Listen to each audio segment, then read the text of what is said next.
Then Jesus was led up by the Spirit into the wilderness to be tempted by the devil. He fasted for 40 days and 40 nights, and afterwards he was famished. The tempter came and said to him, "If you are the Son of God, command these stones to become loaves of bread." But he answered, "It is written, one does not live by bread alone, but by every word that comes from the mouth of God." Then the devil took him to the holy city and placed him on a pinnacle of the temple, saying to him, "If you are the Son of God, throw yourself down, for it is written, he will command his angels concerning you, and on their hands they will bear you up, so that you will not dash your foot against the stone." Jesus said to him, "Again it is written, do not put the Lord your God to test."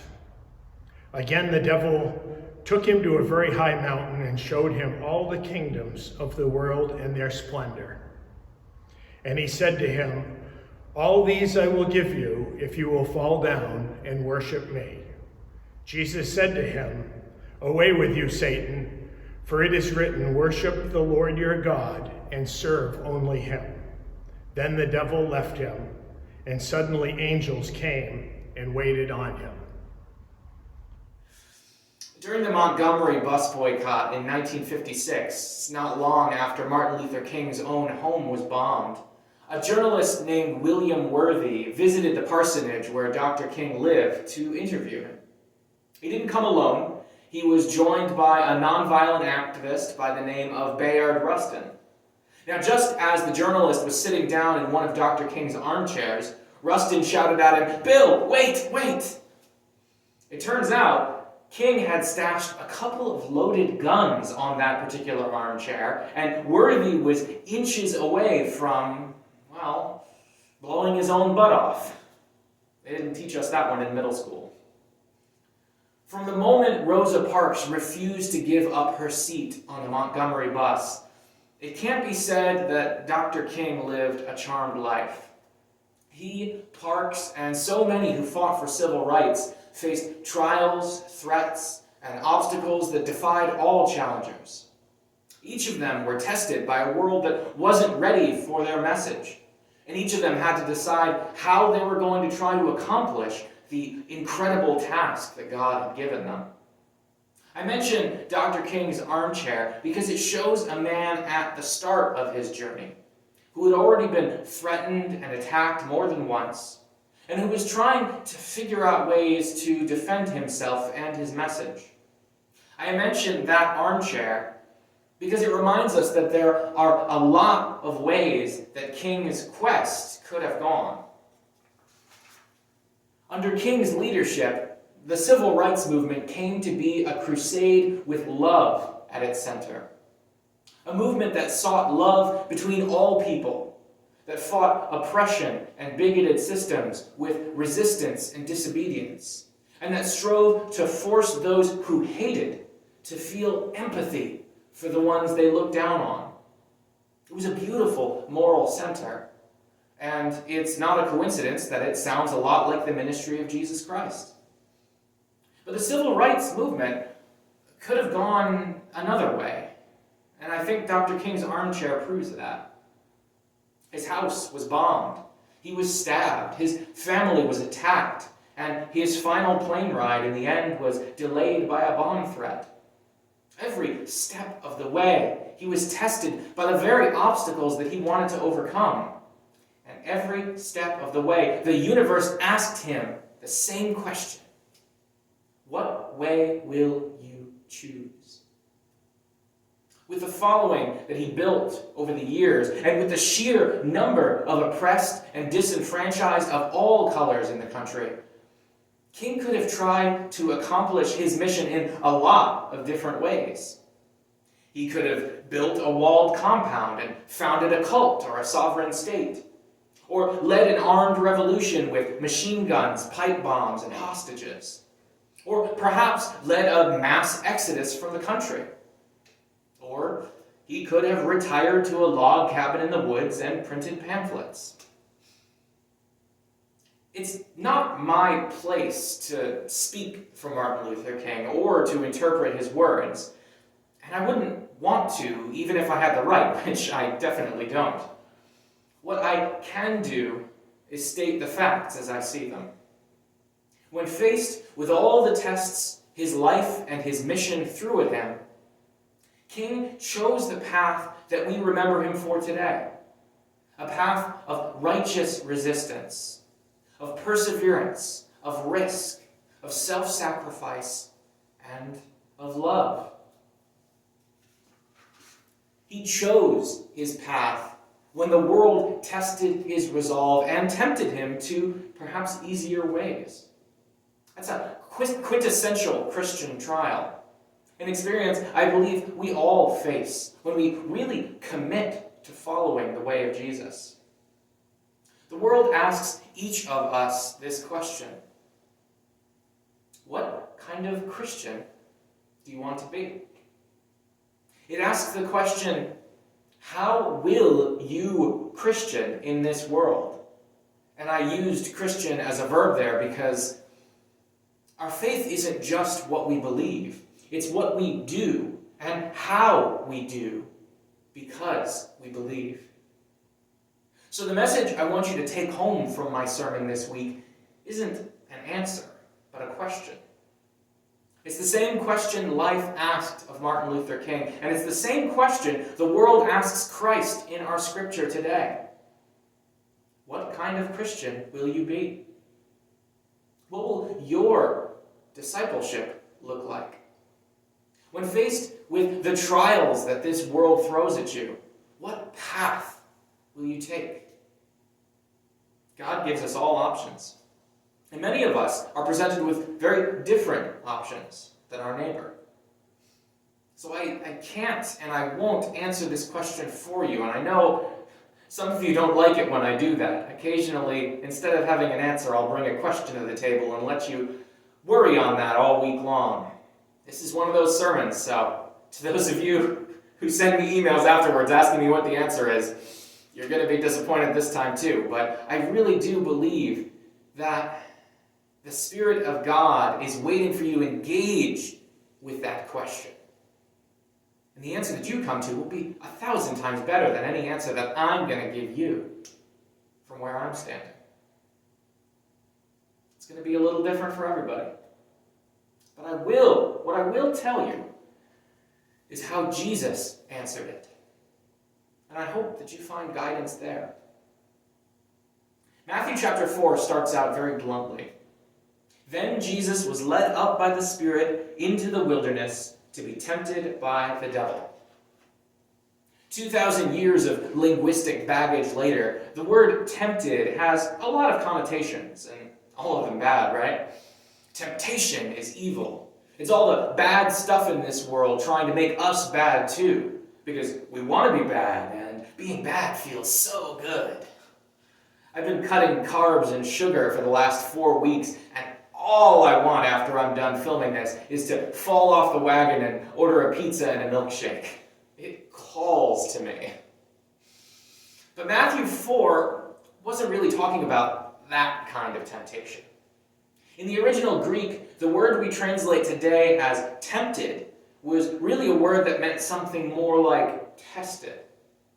That was the character of Satan. That was something that this Satan did whenever he showed up in the Bible, pretty much every time, in either testament.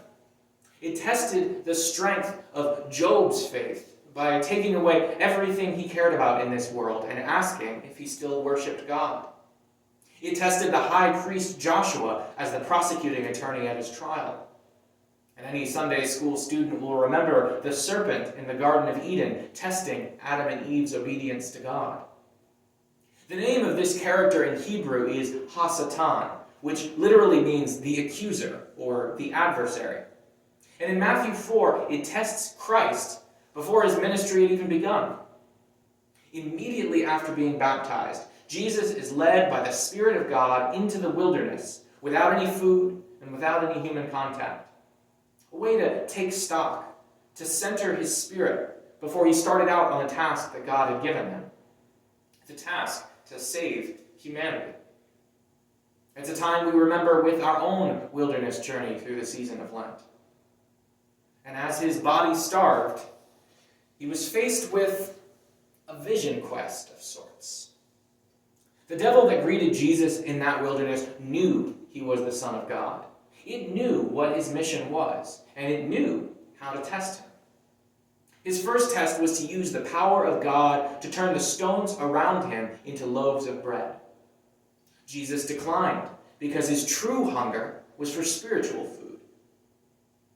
His second test was to use his status to make a spectacle of himself, to leap from the highest point of the temple so that all those gathered would see angels catch him and set him safely on the ground. Jesus declined that too. Finally, his third test was to bow down to Satan, to compromise, to embrace the ways of the world and loosen his grip on the holy. And he would be granted all the kingdoms of the earth, all the people that he wished to save in the first place. Become like the world in order to change the world from the inside. And once more, Jesus declined. He would serve no way but God's.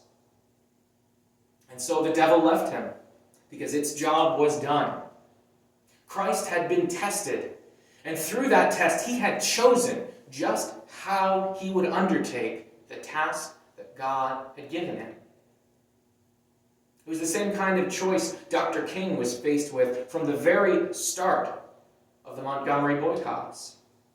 And just like Dr. King was tested by trial and hardship from the beginning of his ministry to its end, so was Christ. And we can see the shape of the path that Christ chose through the way he reacted to the tests he faced. When offered the ability to use his power for his own gain, to turn stones into loaves of bread to feed himself, he instead used his power to multiply the loaves and fishes for 5,000 hungry seekers. And he strove every day from then on to feed the spirits of everyone he met. When offered the chance to test God for an angelic spectacle, to convince the crowds through stagecraft and special effects, he instead taught faith and humility and served others rather than gathering others to serve him.